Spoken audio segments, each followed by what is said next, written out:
Hello, folks. Welcome to Jimmy Hadler's YouTube channel. I'm your host, Jimmy Hadler, and today we're still continuing the GOAT series. This is tight ends, the last offensive weapon for this position. I mean, you can say quarterback, which we're going to have in a couple episodes, but really the position that quarterbacks like to go to, especially young QBs, tight ends. Tight ends is the key. And we have our special guest once again on here, Mr. Zachary Brazick. Thank you, Jeremy. Thank you for having me on. So, as always, we'd like to have Zach on to be our special guest. And let's explain the rules of the GOAT series once again. We pick 5 guys. We have an honorable mention. If there's a special guest on the air, they get the choice of an honorable mention if they want to. So that would be it. And one of the terms we like to use in the GOAT series is the Frank Gore term, which is the most amount of seasons they played at their time at the position. And they must be known for the position also to be in this list. And we look at their achievements on the field of how they changed the game, revolutionized the position. Those are some of the criteria we look for the GOAT when we choose our GOAT at the end of this episode and every episode when we do the GOAT series. So we have that. But before we ask our special guest and tie-in expert, Mr. Zachary Brazick, make sure you leave a like on this video, subscribe to the channel if you've not done so already, and leave in the comments. Put yourself in the comment. I need to hear the comments. Put them in. We need to hear those. And we've already hit our goal already for subs. We want to get that more subs. Let's get it going. Zach, what is a tight end? Tight end is a complicated and fun position on the offense that has to do a lot of jobs. To me, a tight end is basically half wide receiver, 25% O-line, and 25% a fullback, to me. And what I mean by that is they have a lot of duties with the wide receiver. Obviously, you're going to be running a lot of routes. They are always eligible to run routes on passing plays. It's not super common, but there's a few teams around the league each year where the tight end is their number one target on the field. And that is something really key to look for when ranking the best ones of all time. Tight ends need to block a lot, especially on run blocks. They, need to be big for that. So, but you still gotta be fast and you gotta be as big as the O lineman. Also pass block too, and that's why I kind of say like the fullback a little bit, because you can pass block and run a route on the same play with a little release. So they're kind of a combination of a lot of things. Really fun position, one that I love. A lot of my favorite players of all time are tight ends. And one random thing I just want to say about tight ends is if they were a flower, they are the late bloomer of the NFL. And what I mean by that is rookie tight ends really never do too good, even second year sometimes. Like it's part of why in fantasy football, tight end is a very hard position. Is tight ends take a lot of time. They have a lot of jobs. Sometimes they're kind of slow, so they have a lot to do. It usually takes them a few years to get into the thick of things. So it's really impressive when tight ends can have complete careers like that.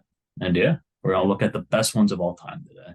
Yes, we'll be looking through the best ones of all time. Before we start our list, I like to give a quick shout out for this player who did not make the list. And this was a debate of whether he should have made the list, but was very close to me. I like to give a shout out to Ozzie Newsome. Great player he was, and just astounding for his time. He played with the Browns, was the GM with the Baltimore Ravens too. There we go, Cleveland. Great player. He unfortunately just did not make the list, but he had to be recognized. We'd like to give just a quick shout out to him. Did you have any quick shout outs, Zach? Oh, for sure. And it's funny you said that. Another shout out to another Cleveland Browns number 82 tight end. Not the best career, but if there's any kids out there, young kids, look up Gary Barnidge 2015 highlights. One of the best seasons for a tight end ever. He didn't have a complete career, but one of the best seasons. And if you're a Browns tight end and you wear 82, you're going to have a pretty solid time on the field. Definitely have a good time. I mean, Cleveland is also known for their tight ends too, like David Njoku, for example, who right now is and got that big contract a couple years ago. Really Right. love him. Very good player. All right. Let's start off our honorable mention here. But of course, we let the guest of honor start first with his honorable mention. Who do you have, Zach? Thank you, Jeremy, for letting me start off. So, for my honorable mention, besides the Browns, which I love in my heart, I decided to go with someone in my lifetime because I like when players don't play against milkmen. I like them to play against the best talent there is. So, this player is tied for the Frank Gore, I'm pretty sure, played 17 seasons in the NFL. 16 for Dallas, 1 for the Raiders, where he really barely played. Jason Witten, good old Jason Witten. He is a 11-time Pro Bowler, which is a lot. That kind of surprised me. Two-time first team All Pro, two-time second team All Pro, the 11 Pro Bowls. In his career, 13,046 yards and 70 touchdowns. So Jason Witten played through basically my whole life until he retired a couple of years ago. He was a true possession tight end. The thing with tight ends is you have lots of different kinds of tight ends. You have blocking tight ends. You have make the huge play tight ends. And you have those possession tight ends too, who aren't very fast, but they find ways to get open, pick up first downs, kind of like a slot receiver. And he did that extremely well. He was never the best tight end in the league, but he was like top 5, top 10 for so long. I remember watching him a ton, especially on Thanksgiving. Best memory with Jason Witten is that one play where he was running like an out route and his helmet came off Yes. against, I think, the Eagles, and he just kept running, picked up like 25 more yards, and he was insane for doing that. But he just had that dog in him. He was not very good on Monday Night Football, I think it was. Yeah. But a very good tight end. Like Zach mentioned, we grew up watching him. Like almost his entire career, we pretty much grew up. I mean, from the day he started to the day he ended. Amazing tight end. I also know him for the blocking too. That's how I really know him for. But the receiving too, he had a couple moments like Zach mentioned with the Philadelphia Eagles. My memory with Jason Witten would come down to the 2014 NFL division round. My Packer fans, we know. Cowboy fans, they remember that, and they will still get mad to this day if you ask them about that. That is the Packers-Cowboys division round. Dez did not catch it. Jason Witten. Now, as much as I did not like Jason Witten in that game, he kept dominating in that game with like when you need him to like get that first down, he kept getting it and he kept scoring. He had a couple TDs in that game too. That was really a tight end game too because Richard Rodgers on the Packers side also got a couple TDs. This was a tight end playoff game. And Jason Witten always stuck out to me. And that's the thing that really stuck out to me was like how he helped the Dallas Cowboys come very near and almost win the game. And as the rule today, people say it's a catch. It wasn't a catch. It just wasn't. Now, Zach might disagree with me on that part, but it wasn't a catch. I'm telling you, folks, at Dez Bryant, because he did not hold on to the ball of maintaining the entire time. And that's the rule Dean Blandino said back in the day. Now, Tony Romo, Dez Bryant, they all say he caught it. Heck no, he did not catch it. That's where I stand on that. Yeah, I haven't seen it in like 8 years, but I definitely remember that was the big talk on the Sports Center for like a month straight. So that was definitely a very big game in history. Jason Witten, overall, a fantastic player. Let's move on to my honorable mention here.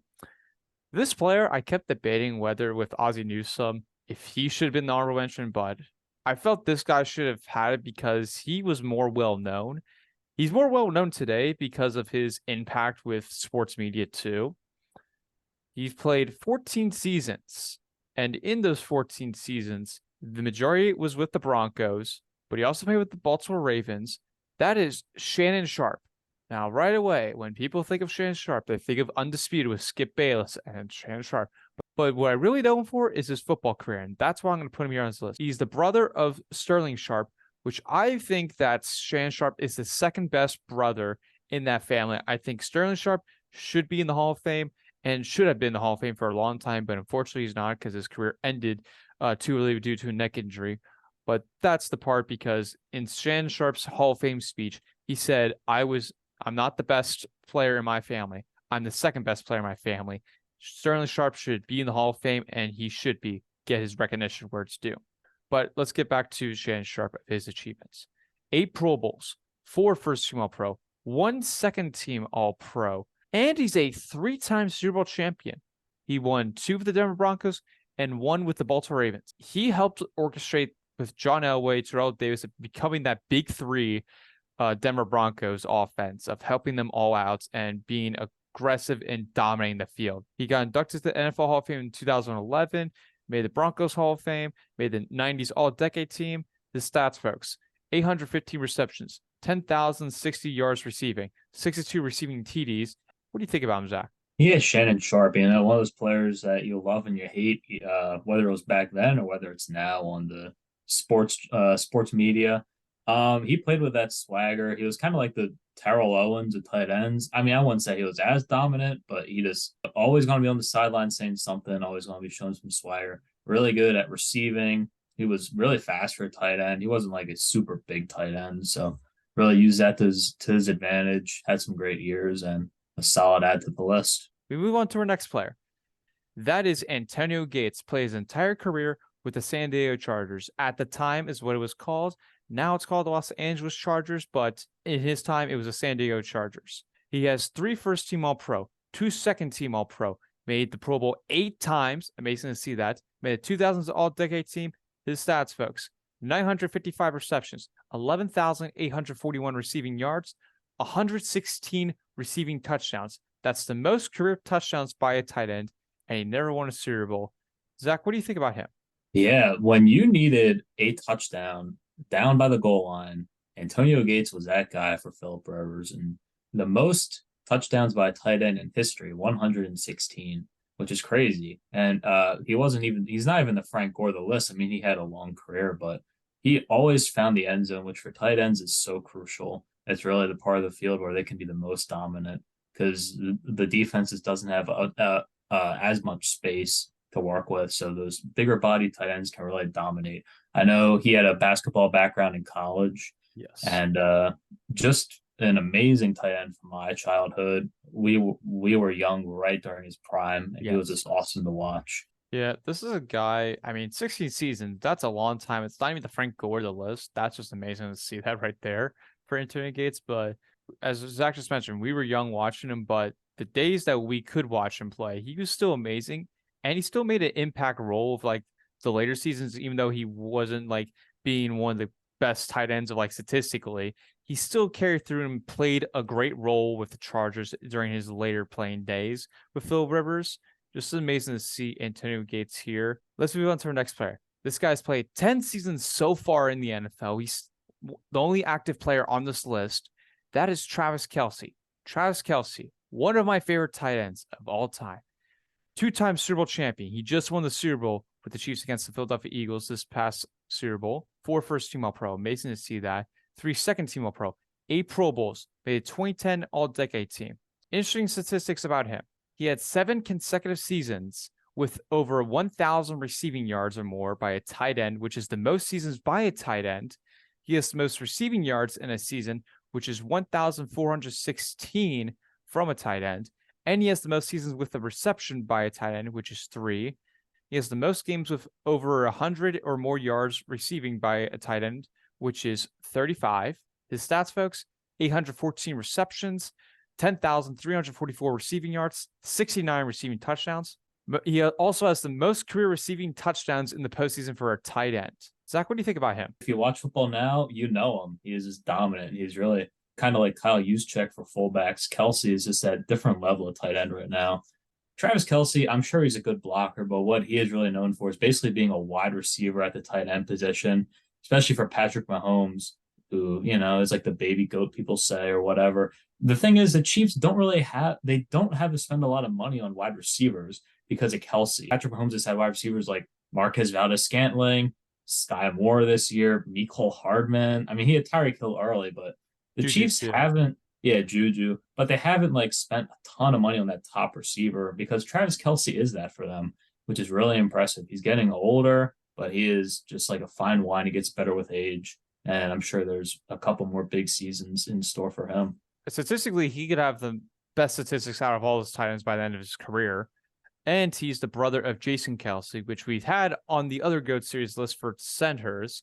So it was the Kelce Bowl, as everyone kept saying in the series, which was annoying me a bit there because it's just like a marketing, advertising thing for that. But again, great family of football there. And Travis Kelce, amazing athlete. He jumps people, the catching. He also was helped part of creating the Tight End University, which started just not that long ago, which is amazing to see how he's helping other tight ends in the NFL add to their game and become better. Is revolutionized the position, in my opinion, right now with tight ends of how you could do statistics and be more athletic and taking all of these assignments on, because nowadays you see more of these tight ends are athletic than they were back in the day, in my opinion. And he also revolutionized how to win championships too. Now, everyone thinks for a quarterback, you need that number one wide receiver. You need that. Travis Kelce said, no, you don't need that ever. You just need a tight end. Look at Tom Brady. He had Gronkowski. Patrick Mahomes has Travis Kelce. You don't need to be spending a lot of money on the receivers if you have a fantastic weapon, and that could be a tight end. Now, Gronk and Tom Brady obviously did it first, but Kelce and Mahomes have done it better since, in my opinion. So that's what I got to say about Travis Kelce. Just amazing player, too, to do this. And now we move on to our next player. It has one of the best nicknames, in my opinion, Gronk. Rob Gronkowski played 9 seasons with the New England Patriots and 2 seasons with the Buccaneers. He has 4 first-team All-Pro, 5-time Pro Bowler, 1-time NFL receiving TDs leader, made the All-Decade team in 2010, made the 100th anniversary team. He has the most total TDs in a season by a tight end, which is 18. He has the most receiving TDs in a season by a tight end, which is 17. Most career TDs in the postseason by a tight end, which is 15. Interesting fact about him. He almost got traded near the end of his career with the Patriots. After they won the Super Bowl against the Rams, he almost got traded to the Detroit Lions. And Gronk threatened to retire. He says, I'll retire if you trade me there. And so Belichick and Kraft canceled the trade. And so the deal never happened. And Gronk stayed with the Patriots. And he became a free agent because who knows what could have happened. Would the Buccaneers win the Super Bowl? I don't know. His statistics, folks. 621 receptions, 93 receiving TDs, 9,286 receiving yards. What do you think about him, Zach? Yeah, good old Gronk. A slightly shorter career, but as you said, he was like the Travis Kelce, but just a few years before Travis Kelce.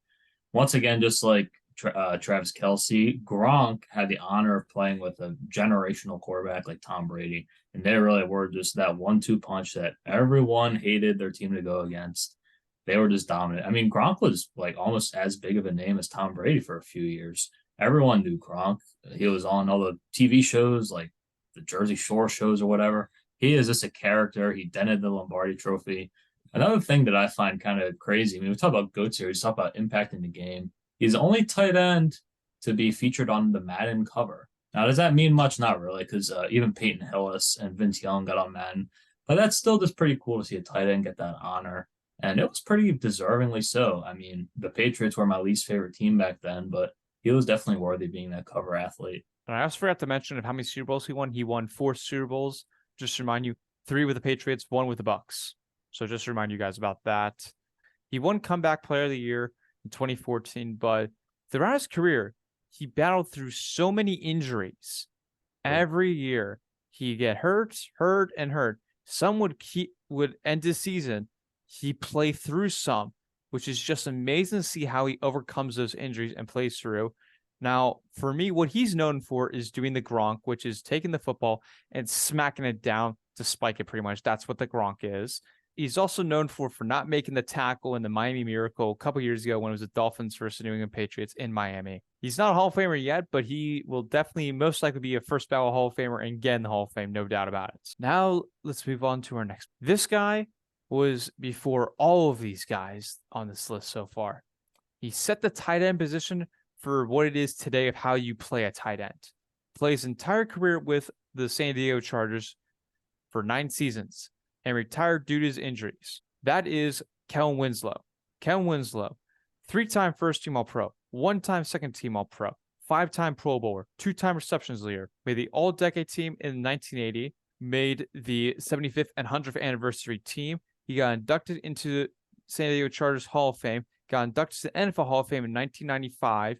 His statistics, folks, 541 receptions, 45 receiving TDs, 6,741 receiving yards. What he's known for, in my opinion, is helping the Chargers win the playoff game in 1981 over the Miami Dolphins by catching 13 passes for 166 yards and blocked the field goal with 4 seconds to play to send them to overtime, and they won the game in overtime against the Miami Dolphins. What do you think about him, Zach? Yeah, Kellen Winslow, like you said, the one older player of the list, because tight ends, they've always been great, but back then they were more just used for blocking because coaches like to run more. Kellen Winslow broke that mold thanks to being in the Air Coryell offense led by Don Coryell, who just made the Hall of Fame. Great head coach with Dan Fouts, and he was an amazing player. He was a great receiver, really started receiving tight ends being cool. Obviously, I was not alive for Kellen Winslow at all, but the one picture and moment that I always think of with him is when he like passed out from dehydration on the field during a playoff game. And there's that picture of like the two guys helping him to the sideline. I think that just proves how every single play he worked hard. Just a legendary player that will live on because he has so many great moments. And I know like he didn't even have 7,000 receiving yards, but that is a lot for a tight end back then, Yes. folks. Like most Hall of Fame tight ends from back then had like 5,000 yards. That is a lot. All right, let's move on to our last player before we get to our ultimate GOAT. This guy, another great nickname, Mr. Rebounder, because he was known for playing basketball at Cal, and he almost played for the Miami Heat during the lockout season back in the 2012 in the NBA.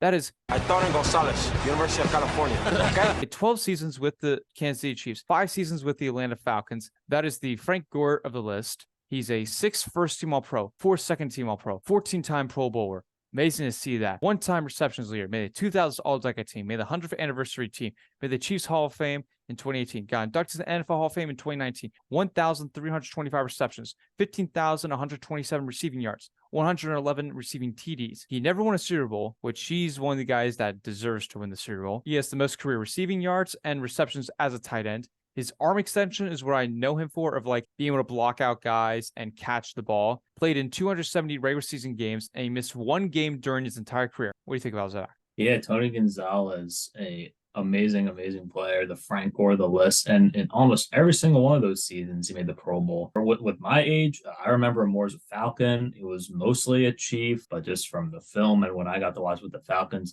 dominant receiver. Played like, Justin Jefferson or Jamar Chase or all those are super athletic receivers who can just jump up and moss people every play. He was just amazing blocker too. A very random fact about Tony Gonzalez is when he played for the Falcons, he wore a Kansas City Chiefs mouthpiece because he missed playing for the Chiefs. And that was the only piece of equipment that they let him wear that had the Chiefs logo on it. Fun fact, Google that, kids. And he was just awesome. How he played basketball, even in the NBA, well, sort of, but that just proves that tight ends are just beasts physically, and they need to have big bodies to move defenders. All right, folks, let us choose our ultimate GOAT here, as we always like to do on the GOAT series here. We'll start off our guest of honor. Zach, who you got to be the greatest tight end of all time? For my greatest tight end of all time, I know we're running out of time a little bit here. Sorry, folks, for that. I'm going to cut 2 guys right away, and it's kind of sad, but I'm going to cut the 2 tight ends I watch most, Rob Gronkowski and Travis Kelce. Only reason why is they played with Tom Brady and Patrick Mahomes, especially Kelce. Like early in his career, wasn't as great. They're still awesome, but I can't call them my GOAT just because of that QB help. Kellen Winslow, I love you. You're awesome. You were my favorite tight end when I was like 8 years old. But there's been a little bit better than you. I'm sorry, buddy, but you're great. So that leaves us with Antonio Gates and Tony Gonzalez. I'm really tempted to take Antonio Gates because he has those 116 touchdowns, even more than Tony Gonzalez. I really loved him, but then I looked him up. He only had 2 1,000-yard seasons, which really surprised me. So because of that, and also because he had Phillip Rivers, who was really awesome too, I got to go with Tony Gonzalez. He put up amazing numbers with Matt Castle, Trent Green, like young Matt Ryan before he was good. He played with some garbage quarterbacks, and he is 3rd all-time in receiving yards as a tight end. So 3rd all-time in receiving yards, and that's including wide receivers and running backs, including everyone, 3rd all-time. There might not be another one like him. I know Kelce is really gaining a lot of steam, but I still think Tony G should be the GOAT tight end for a long time. My GOAT will be the same guy, Tony Gonzalez, because Zach just mentioned it. The same exact thing. Amazing player, the rebounder, having those TDs, playing with terrible quarterbacks. I mean, Matt Ryan a little bit, but still. Like, he played with amazing guys. Gronkowski, you had Tom Brady. Kelce, you had Mahomes. But in my opinion, I do think Kelce can be the best tight end, but it's going to be many years for the comment. We have to still see him wait. He could have the best statistics as a tight end, but we still have to see him wait here and there. But my ultimate GOAT for greatest tight end of all time is Tony Gonzalez. Tony Gonzalez. And so that concludes our list here of our ultimate GOAT of who we think the greatest tight end is. And our list here, ladies and gentlemen, we appreciate you tuning in, everything, all of that. Appreciate it. Now, we've said this many times. I don't think we have to say this again of where we can find Zach. We've said it too many episodes, so you guys can find that wherever you can. You guys can find that. right there, folks. World's largest Gary Barnidge collection. Go follow. I have a Tony Gonzalez autograph too. Go follow. Exactly. So we got that. But folks, we appreciate you tuning in once again. Next episode, we will be doing coaches as our bonus feature and then save quarterbacks best for last, obviously. So we got that going. But we appreciate everyone tuning in. So stay tuned for the next video. We will see you soon, ladies and gentlemen. Peace, everyone.